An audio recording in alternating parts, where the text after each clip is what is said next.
Hi, my name is Elaine. My group mates are Nick and Yilinn.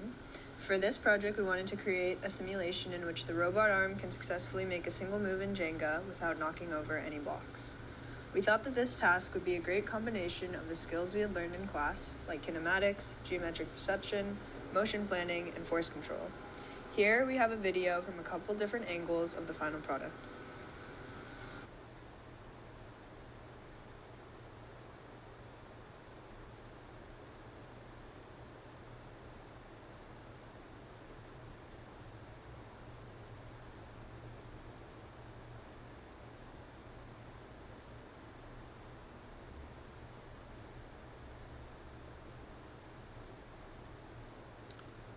We initially made each of the blocks have its own rigid body. This faithfully recreated the physics of the Jenga tower, but came at the cost of long simulation times. We believe that the problem is the forces applied to each block propagated up the tower. That's 54 blocks whose forces all depend on each other.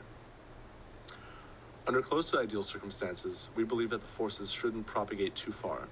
Basically, if we push a block with close to the right force, then this shouldn't affect blocks that are more than a layer away.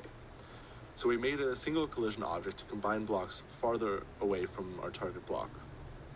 This means we only have to simulate 11 blocks. To further simplify the physics as we were working, we decided to represent the tower as 2 blocks. The first block being the target block, which we attempt to remove, and the second block being the rest of the tower's blocks combined as a single collision object. This allowed us to more efficiently iterate on our robot's arm movements. Another challenge that we faced was that the friction was too high, so that when the robot went to pull the block out, it would just slip off.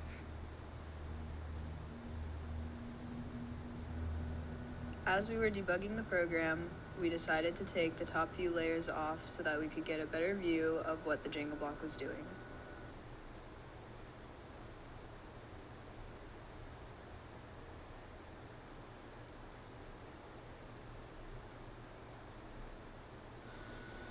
After we fixed the problem with the friction coefficient of the Jenga block, we continued to struggle with grasping the block. As you can see in the video, as we remove the block from the tower, it is too heavy for the gripper fingers, so the block is not secure. To fix this, we rotated the gripper orientation to give more support underneath the block.